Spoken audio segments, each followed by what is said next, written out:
Hello, everyone. So, again, we're walking down the boulevard, making a video with all the loud trucks and all the people, all the tourists. I had an interesting day today.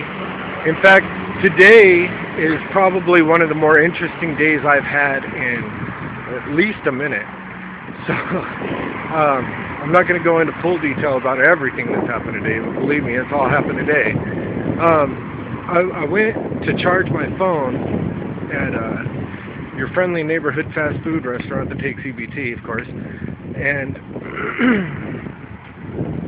while I was there, I had a very interesting conversation, ladies, with some random guy. And we started talking, and he was going to a conference on like self-awareness and things like that. So we started talking, and we started talking about girls. What do you know? And I don't know if you've noticed, there's like a common theme going on my channel right now. So as we're talking about this, we start talking about the things that women want. And he calls it the X factor, which I think is probably pretty good considering you got two X chromosomes there. And so it's like women can want one thing 1 minute and another thing another minute, and it's very hard for a man to keep up. So he's explaining that sometimes the woman just wants the man to take control, and sometimes the woman just wants the man to be there to support her, and sometimes, she wants to, play dress up like we're some kind of Barbie doll. Okay, well, fine. And I see the compromise in this, because if you keep your woman happy, your woman will keep you happy, and this is a mutual back and forth support system thing. So, I mean, we went really in depth on this, and I know that this is also something that my lady had just got done explaining to me a couple months back, but it didn't hit home quite the same way as maybe it would have had it come from an outside source. I think I've talked about this in videos before, where you get information from one person, but it kind of rolls off the back. It's like when you're doing truthing, and you talk to your family about all the shit that's going on in the world, and they don't want to hear it because they've known you since you were a kid, and they don't, it's just not normal or whatever for the way that they expect you to interact with them. So hearing it from a third party or a fourth party or fifth party, it adds that little hitting home thing. It's like hitting the nail on the head, and it just kind of sinks in. So I start pondering this and letting the ponder spin, and I start thinking, well, if my dad had been a part of my growing up a little bit more than he was, then maybe this is something I would already know, versus, hearing it secondhand from a stranger, with third hand because I heard it from my girlfriend, and then however many hands down the road, because I'm pretty sure I probably heard this before when I was still asleep and not really paying attention to anybody but myself. So as I start pondering this, that if Dad had been in the home, and able to do the dadly things, then I would have completely different morals than I do now, or than I did when I was still asleep, or I would just have different morals. So I start thinking, okay, so if the dad is a part of the family just as much as the mom, because you need both, you need the mom and the dad, not just a disposable relationship, then the kids are raised with morals. If they can learn from their parents to respect each other and to respect other people, because we are all one, then maybe we could learn to respect the planet. If we learn to respect the planet, cause a healthier, happier planet, then the planet would be able to provide a better, more wholesome living experience for us. In return, that would fractalize down to the parents, who would then instill good morals into the children, who would then grow up to have good morals and respect everybody and respect the planet, and the planet then in turn would be happy with us, and and this goes on and on and on.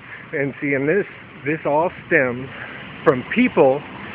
When you say I love you to somebody, then that would mean that you are actually investing yourself into a certain kind of commitment with these people. This is your wording, this is your intent, this is the thought that you're putting out to the world.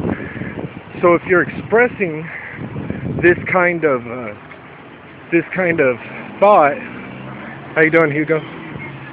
So if you're expressing this kind of thought to someone else, and they're expressing the same thing back to you, then it should not be disposable. How could it be disposable? If you love somebody, then there's no fucking way that it should be disposable. It's fucking ridiculous. If you're going to say I love you to somebody, then you should be willing to invest whatever you can of yourself into making something out of nothing. Because, okay, back to what the guy was explaining to me, we're all lost, we're all confused, we're all trying to figure out what to do. Nobody has the answers. I mean, everybody's got answers that work for their perspectives and their ideas of what would make the world better. But basically it comes down to a mom and a dad in the house raising their kids to be fucking decent human beings. But we don't do that anymore. When Katie and I were together, we stopped off at a place, it was a Mongolian restaurant, Mongolian barbecue. And we stopped off there because I told her about a place in Salt Lake City that was a Mongolian barbecue. So she, in her constant looking out for me, took me to a Mongolian restaurant in Sacramento.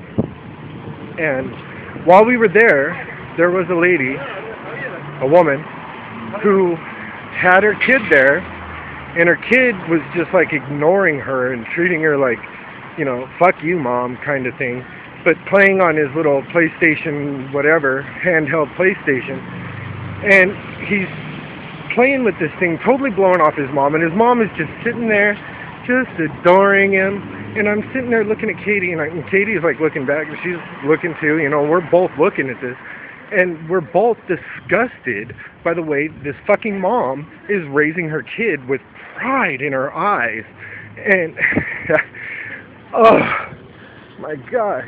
And her kid was just smart-lipped, or at least my memory of it was just,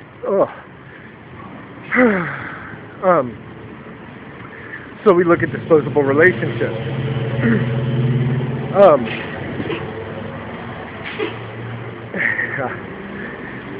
Yeah, she was sitting there, she was hitting on the manager at the restaurant in front of her son, just like totally laying herself out for this guy.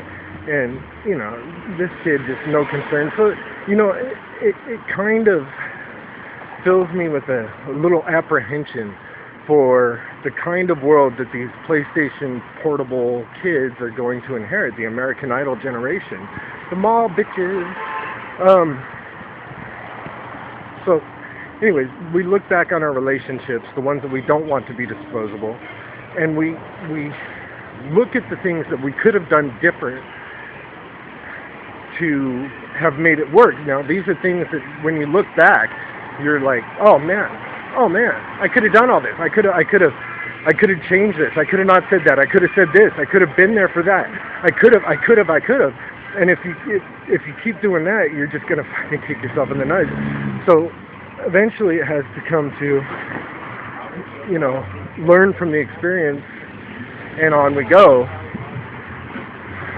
But man, I still do it. I look back at the relationship and I'm like, oh, I missed that sign, didn't I? And you know, and of course I've got the mindset where, you know what, if we were in the relationship again right now, I know that I would do this different. I know that I would do that different. And I know that, you know, we would have this understanding, and I know that, you know, we would, but man, I don't know, it takes two. Where there's a will, there's a way. Grandma always said, and she did too. That's no joke. So, anyways, my will is there, so it'd be completely up to her at this point. But and that's just temporary unless my brain like snaps me around and says fuck that. But I hate giving up on somebody when I know they're so fucking close to breaking through that tiny little fucking barrier. It's so close, man. Anyways, so I know I've got my issues. I'm not saying it's all her. I know I've got my issues. I never claimed to be an easy person to live with. I'm definitely not an easy person to converse with. But I try. That's the thing. I think that's all any of us can do is try. So as long as we're willing to try, as long as we have a will, I see how many, many, many mountains can be overcome. With that, peace, everybody.